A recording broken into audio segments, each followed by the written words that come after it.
नमस्कार दोस्तों, स्वागत है आपका हमारे चैनल में। हमारे पिछले वीडियो में हमने बात की थी सेल के बारे में।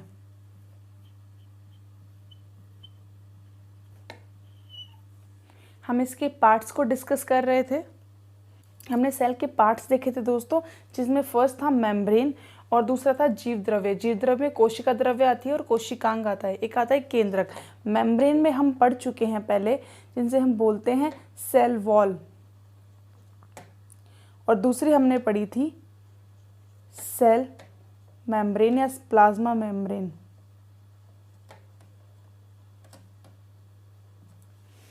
ये दोनों चीज़ें हम कवर कर चुके हैं दोस्तों। इनके वीडियोस के लिंक आपको डिस्क्रिप्शन में मिल जाएंगे। आज हम बात करने वाले हैं कोशिकांग की। तो चलिए शुरू करते हैं।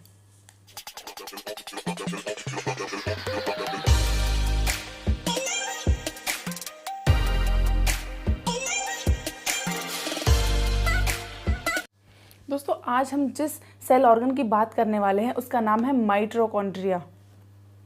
माइटोकॉन्ड्रिया के बारे में दोस्तों सबसे बेसिक चीज़ जानते हैं सबसे पहले कि इसकी खोज किसने की थी। दोस्तों, माइटोकॉन्ड्रिया की खोज करने वाले वैज्ञानिक का नाम था कैलेवर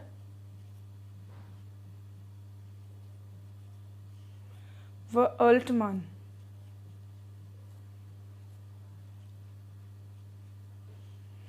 जबकि माइटोकॉन्ड्रिया को माइटोकॉन्ड्रिया नाम किसने दिया था दोस्तों?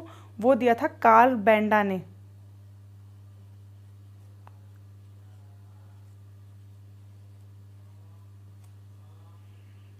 तो कैलिवर व अल्टमान ने खोज की थी और कार्ल बेंडा ने इसका नाम दिया था। इतनी हुई, यहाँ तक क्लियर है। उसके बाद में बात करते हैं दोस्तों, माइटोकॉन्ड्रिया ऑलमोस्ट सभी यूकैरियोटिक सेल्स में पाया जाता है। मतलब ये लगभग सारी यूकैरियोटिक सेल में पाया जाता है, लेकिन एक सेल ऐसी है जिसमें माइटोकॉन्ड्रिया नहीं पाया जाता है।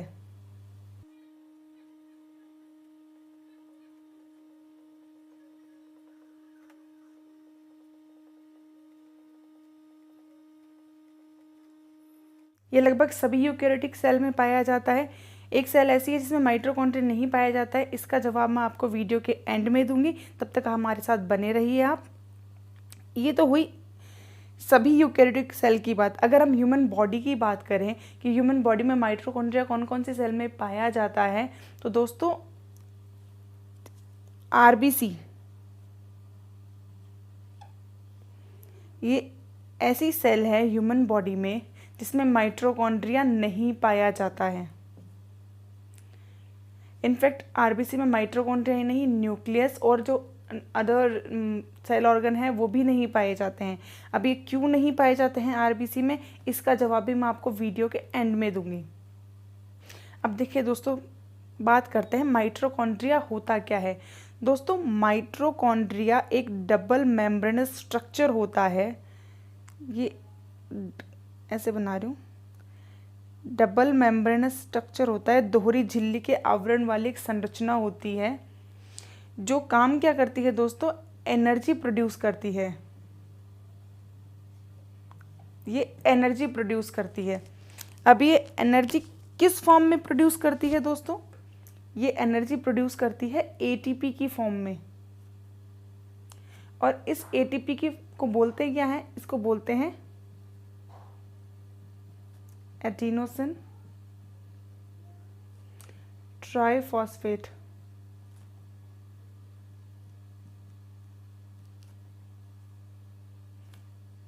एडिनोसिन ट्राइफॉस्फेट ये एटीपी होता है, इसकी फॉर्म में ही एनर्जी प्रोड्यूस होती है माइटोकॉन्ड्रिया में। तो ये माइटोकॉन्ड्रिया है दोस्तों, डबल मेम्ब्रेनस स्ट्रक्चर होता है जो एनर्जी प्रोड्यूस करता है सेल के अंदर। अब हम बात करते हैं दोस्तों माइटोकॉन्ड्रिया के स्ट्रक्चर के बारे में, इसकी संरचना के बारे में। तो पहले हम एक सेल बनाते हैं।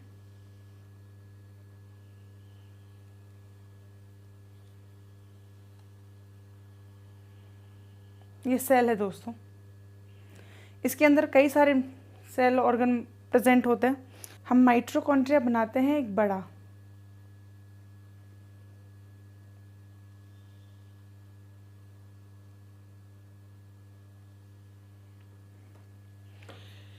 ये जो मेम्ब्रेन होती है दोस्तों, इसको हम बोलते हैं आउटर मेम्ब्रेन या बाहरी झिल्ली।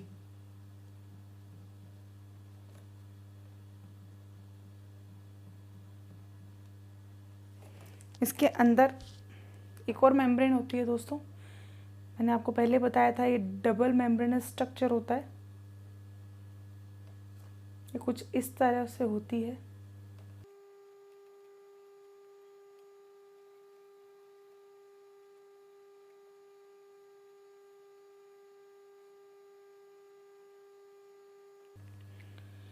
ये देखिए दोस्तों, ये होती है इनर मेम्ब्रेन। इस इनर मेम्ब्रेन को हम बोलते क्या हैं दोस्तों? इसको हम बोलते हैं क्रिस्टी। क्रिस्टी बोला जाता है। इसका शेप ऐसा क्यों होता है दोस्तों? इसका शेप इसलिए होता है ताकि जो माइटोकॉन्ड्रिया के अंदर का जो एरिया है वो बढ़ जाए, अंदर का जो क्षेत्रफल है वो बढ़ जाए इस क्रिस्टी से। ये हो गई मेम्ब्रेन की बात।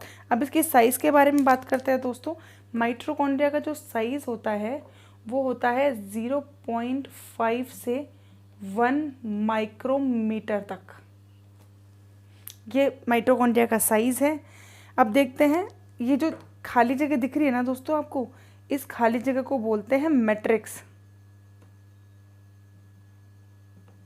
मैट्रिक्स बोला जाता है माइटोकॉन्ड्रिया का। और इस मैट्रिक्स में होता क्या है? इसमें बहुत सारी चीज़ें होती है। जैसे फर्स्ट तो होते हैं हमारे डीएनए, इसमें डीएनए प्रेजेंट होते हैं दोस्तों। और दूसरे होते हैं राइबोसोम। अब देखते हैं ये राइबोसोम क्या होते हैं।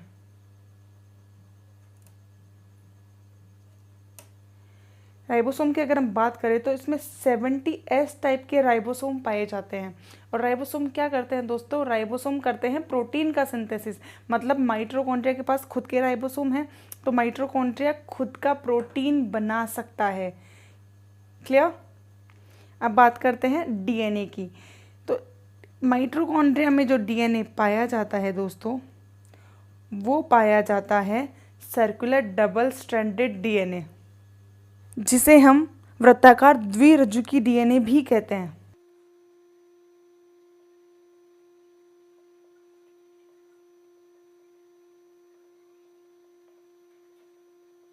अब माइटोकॉन्ड्रिया के पास खुद का डीएनए है, मतलब माइटोकॉन्ड्रिया खुद की प्रतिकृति या खुद की रेप्लिका बना सकता है। इसके पास खुद का राइबोसोम है, खुद का डीएनए यानी प्रोटीन सिंथेसिस कर सकता है, और ये अपनी प्रतिकृति या रेप्लिका बना सकता है।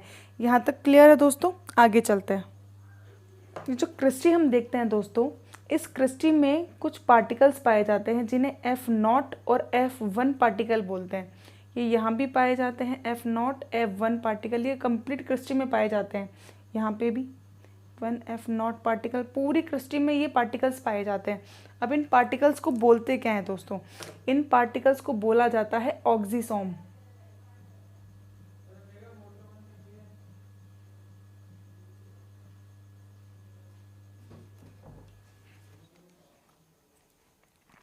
दोस्तों माइटोकॉन्ड्रिया का काम क्या होता है? माइटोकॉन्ड्रिया करता है एनर्जी प्रोड्यूस करता है। और एनर्जी कहाँ? एटीपी की फॉर्म में करता है। वो एटीपी कहाँ सिंथेसिस होती है? वो होती है F0 और F1 में। मतलब F0 और F1 जो पार्टिकल्स होते हैं वो एनर्जी को एटीपी की फॉर्म में कन्वर्ट करते हैं, और इनको बोलते हैं ऑक्सीसोम। तो हम ऑक्सीसोम को बोलते हैं दोस्तों माइटोकॉन्ड्रिया की क्रियात्मक व संरचनात्मक इकाई। क्योंकि दोस्तों मेन काम तो इसका एनर्जी प्रोड्यूस करना ही होता है, और वो एनर्जी कौन प्रोड्यूस कर रहा है? ऑक्सीसोम। इसलिए इसको माइटोकॉन्ड्रिया की फंक्शनल व स्ट्रक्चरल यूनिट बोला जाता है। अब बात करते हैं मैट्रिक्स की। देखो दोस्तों, जब हम बात करते हैं कि एनर्जी एटीपी में कन्वर्ट हो रही है, यहाँ पे जो एनर्जी है वो एटीपी में कन्वर्ट होती है, तो वो एटीपी में कन्वर्ट कैसे होती है?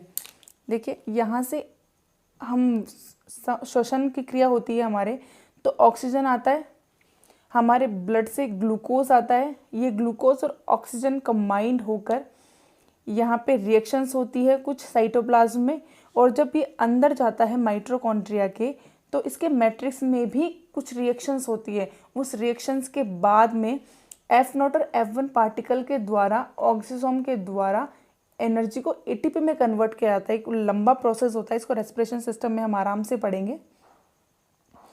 तो F0 और F1 पार्टिकल के द्वारा ATP बनाई जाती है। अभी जो साइकिल है मैट्रिक्स में, वो कौन कौन सी साइकिल यहाँ पे होती है वो देखते हैं दोस्तों एक बार। सबसे पहले जो साइकिल होती है दोस्तों, उसे हम बोलते हैं क्रेब्स साइकिल।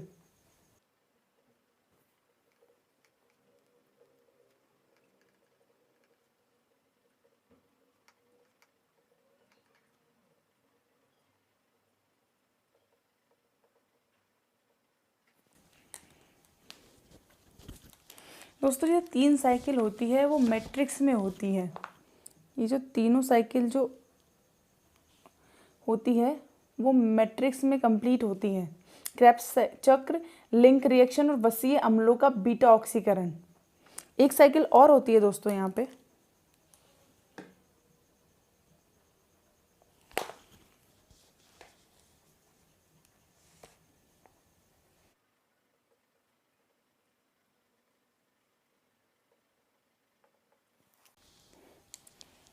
ETC होती है दोस्तों, इलेक्ट्रॉन ट्रांसपोर्ट चेन। ये कहाँ पे होती है दोस्तों? ये होती है इनर लेयर पे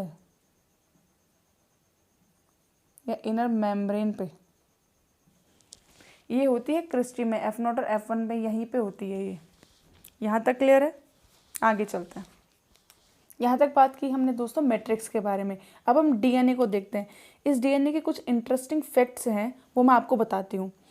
सबसे पहले ये देखो दोस्तों, हमारे जो मानव शरीर में जो माइटोकॉन्ड्रिया होता है उसमें टोटल 37 जीन्स पाए जाते हैं। 37 जीन्स पाए जाते हैं। इनमें से 13 जीन्स जो होते हैं वो पार्ट लेते हैं ETC में। जब भी हमने देखा था electron transportation chain transport chain होती है, उसमें 13 जीन पार्ट लेते हैं। अब देखिए दोस्तों, यहाँ पे ये DNA ऐसे पड़ा है, राइबोसोम ऐसे पड़ा है। अगर हम नॉर्मल एक सेल की बात करते हैं तो उसमें DNA कहाँ प्रेजेंट होते हैं? वो होते हैं न्यूक्लियस में, और न्यूक्लियस के बाहर एक मेम्ब्रेन होती है। तो जो DNA और RNA है या जो जेनेटिकल मटेरियल है वो प्रोटेक्टेड रहता है एक मेम्ब्रेन के थ्रू।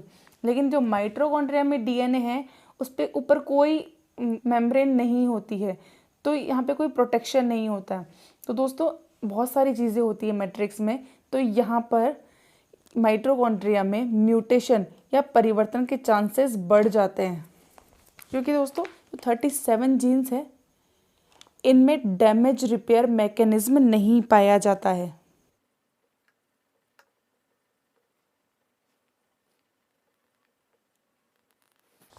दोस्तों यहाँ पे डैमेज रिपेयर मैकेनिज्म नहीं पाया जाता है, तो जो अगर इसमें कुछ भी टूट फूट होती है या कुछ भी गड़बड़ी होती है DNA में, तो उसको रिपेयर नहीं किया जा सकता। इसीलिए यहाँ पर म्यूटेशन या परिवर्तन के चांसेस ज़्यादा हो जाते हैं।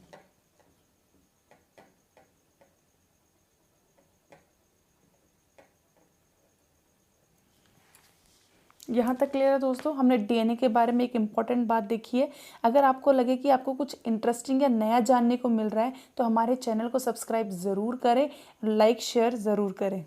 आगे चलते हैं।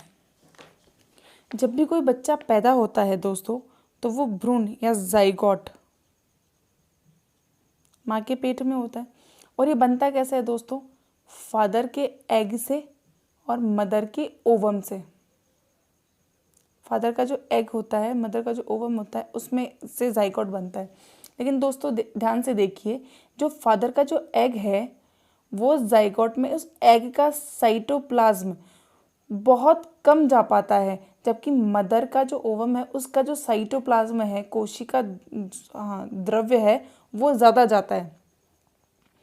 तो मतलब साइटोप्लाज्म अगर कम जाएगा फादर का, तो इसमें माइटोकॉन्ड्रिया नहीं जाएगा, जबकि मदर का जीन्स भी जा रहे हैं और साइटोप्लाज्म भी जा रहा है। तो साइटोप्लाज्म में जो माइटोकॉन्ड्रिया है वो भी जाएगा, और माइटोकॉन्ड्रिया के अंदर जो DNA प्रेजेंट है वो भी जाइगोट के अंदर जाएंगे।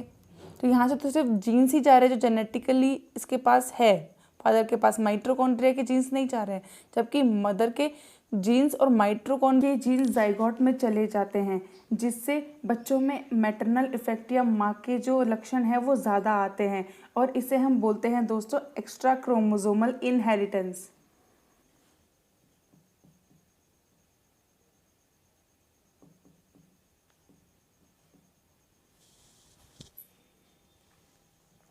एक्स्ट्रा क्रोमोसोमल इनहेरिटेंस बोला जाता है दोस्तों इसको।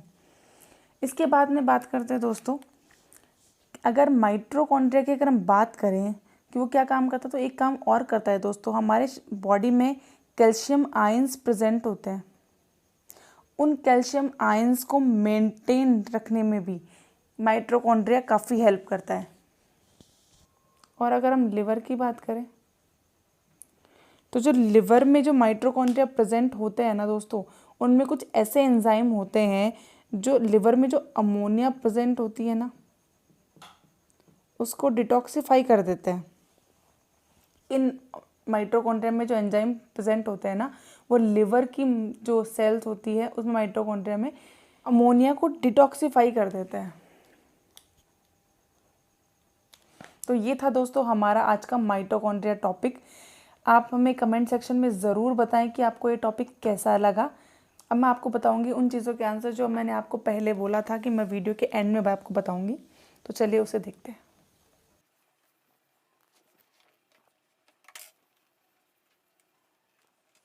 दोस्तों वीडियो में मैंने बताया था कि माइटोकॉन्ड्रिया लगभग सभी यूकैरियोटिक सेल में पाया जाता है सिवाय एक के। तो वो एक यूकैरियोटिक सेल कौन सी है वो देखते हैं। उसका नाम है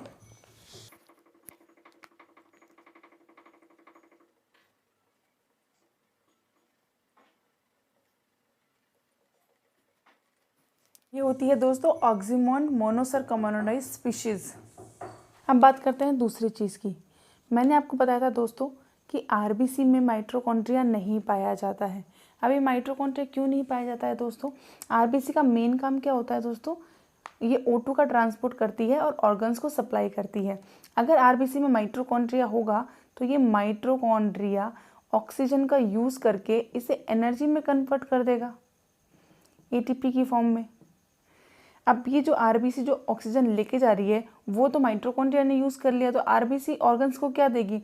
इसीलिए आरबीसी में माइटोकॉन्ड्रिया नहीं पाया जाता ताकि वो अपना काम इजीली कर सके। अब मैंने आपको बताया था आरबीसी में न्यूक्लियस भी नहीं पाया जाता। अब ये न्यूक्लियस क्यों नहीं पाया जाता?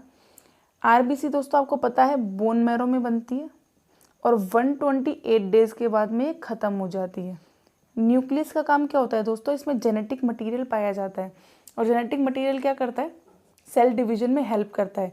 अब आरबीसी ऐसी एक सेल है जिसका सेल डिवीजन नहीं होता है, ये सेल डिवाइड नहीं होती है इसकी, तो इसमें न्यूक्लियस की ज़रूरत ही नहीं है। ये बोन मैरो में बनेगी, 120 डेज के बाद ख़त्म हो जाएगी, फिर नई बोन मैरो में बन जाएगी। यानी एक आरबीसी 2 में कन्वर्ट नहीं होती है। क्लियर दोस्तों? यहाँ तक समझ में आया? अब ये तो बात हो गई आरबीसी की कि इसमें माइटोकॉन्ड्रिया नहीं होता। दोस्तों ह्यूमन बॉडी की अगर हम बात करते हैं तो आरबीसी ऐसी सेल है जिसमें माइटोकॉन्ड्रिया नहीं होता। लेकिन अगर जब हम लिवर सेल की बात करते हैं तो लिवर सेल ऐसी सेल्स होती है जिसमें एक माइटोकॉन्ड्रिया नहीं होता, उसमें थाउजेंड्स ऑफ माइटोकॉन्ड्रिया पाए जाते हैं। क्योंकि दोस्तों माइटोकॉन्ड्रिया वेरी करता है सेल की रिक्वायरमेंट के बेसिस पे। अगर सेल को एक माइटोकॉन्ड्रिया की रिक्वायरमेंट है तो उसमें एक माइटोकॉन्ड्रिया प्रेजेंट होता है। जैसे सेल को ये सेल है, ये सेल मान लो, इसको एक अमाउंट एनर्जी की ज़रूरत होती है और वो एक माइटोकॉन्ड्रिया फुलफ़िल कर रहा है, तो ये एक माइटोकॉन्ड्रिया ठीक है। अगर इसको ज़्यादा एनर्जी की ज़रूरत होती है तो यही माइटोकॉन्ड्रिया 2 में कन्वर्ट हो जाएगा। क्योंकि मैंने आपको बताया था दोस्तों में डीएनए होता है और डीएनए के थ्रू ये खुद की प्रतिकृति या रेप्लिका बना सकती है, मैंने बताया था आपको वीडियो में। तो यहाँ पे ये 1 से 2 माइटोकॉन्ड्रिया बना लेती है और कभी कभी ज़्यादा ज़रूरत होती है एनर्जी की तो खूब सारे माइटोकॉन्ड्रिया बन जाते हैं। लेकिन एक सीन ये भी होता है दोस्तों, अगर एनर्जी की रिक्वायरमेंट कम होती है ना तो ये माइटोकॉन्ड्रिया ख़त्म भी हो जाते हैं। और अगर कभी बाय चांस अगर कभी एनर्जी की ज़रूरत ना भी पड़े, बिल्कुल एनर्जी की ज़रूरत नहीं होती, तो यही माइटोकॉन्ड्रिया निष्क्रिय भी हो जाता है। तो ये समझ में आया दोस्तों? आई होप माइटोकॉन्ड्रिया अब आपको क्लियर होगा। अगर आपको समझ में आया, कुछ लगे कि इन्होंने कुछ नया बताया, तो हमारे चैनल को सब्सक्राइब ज़रूर करें, लाइक शेयर करें और बेल आइकन को प्रेस करें। धन्यवाद। मिलते हैं नेक्स्ट वीडियो में।